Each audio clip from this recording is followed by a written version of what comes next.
A voz. Edmir Sinclair. De repente, ele começou a ouvir uma voz em seus sonhos.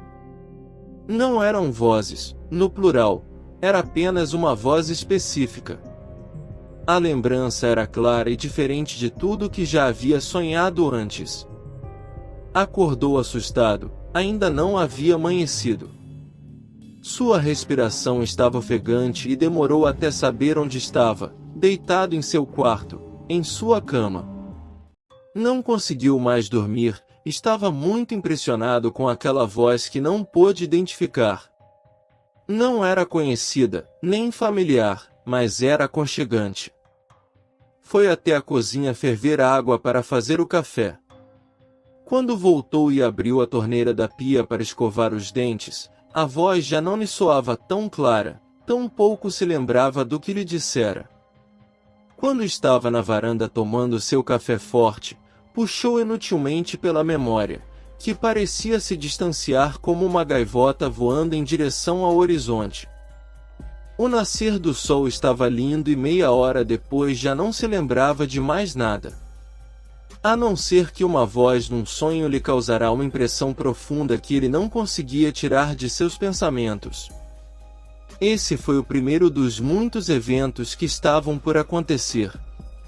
O desenrolar do dia e dos afazeres terminaram por apagar completamente a lembrança. Após o almoço, aquele evento havia fugido completamente de sua memória. 2 semanas após, o mesmo evento se repetiu com uma fidelidade improvável. Sua angústia foi muito maior do que no despertar da primeira noite. A única diferença, e mais agoniante, é que nessa segunda vez conseguiu reter ainda menos detalhes do que no evento anterior. Apenas o suficiente para se aproximar da certeza de que fora absoluta e estranhamente igual. Dessa vez, demorou mais tempo para retornar à sua rotina sem sentir aquele incômodo esquisito e inexplicável. Não demorou para que o evento se repetisse.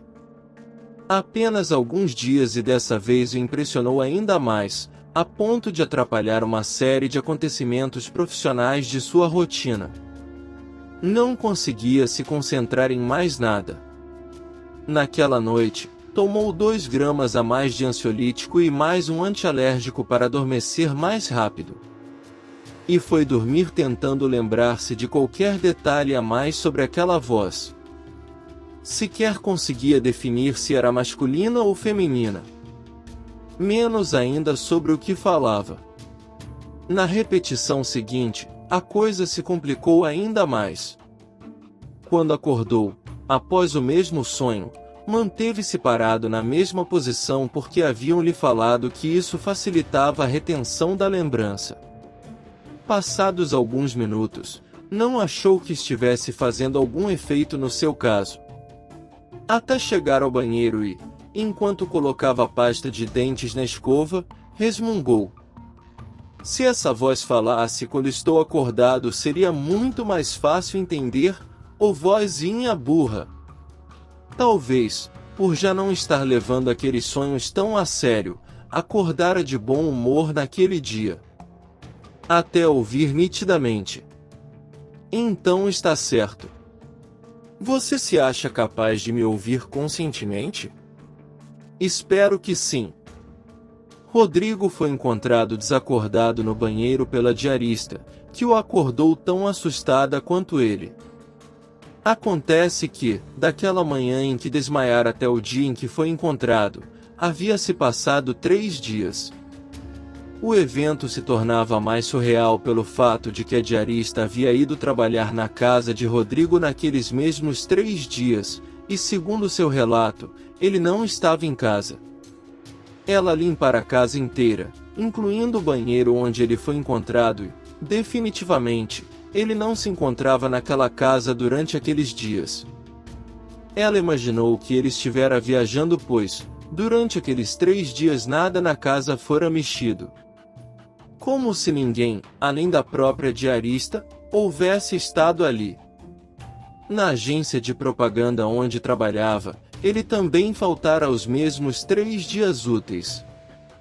Sua última lembrança era a imagem da expressão aterrorizada de seu próprio rosto no reflexo do espelho. Ele nunca conseguiu se lembrar de nada do que aconteceu naqueles dias subsequentes.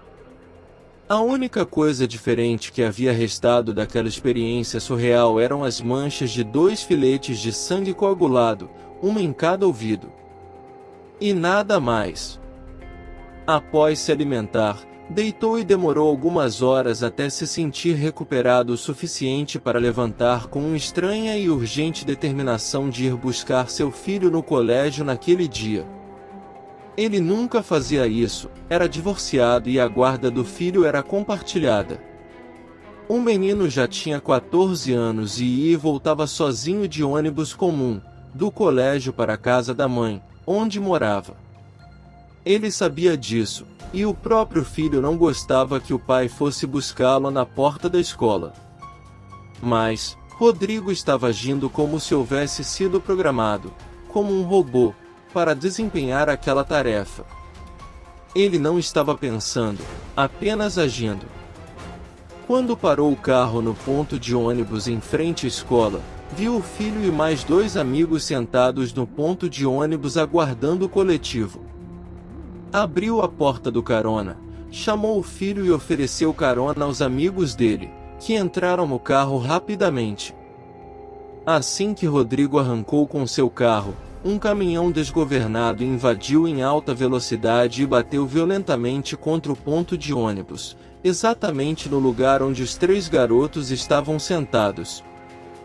Rodrigo vinculou, imediatamente, o salvamento de seu filho e seus amigos, àquela voz e ao estranho evento pelo qual havia passado nos últimos 3 dias. Era óbvio que havia uma ligação. A voz. Edmir Sancler. Gostou? Curta, comente, compartilhe e se inscreva no canal. Ajude a divulgar o nosso trabalho. Muito obrigado!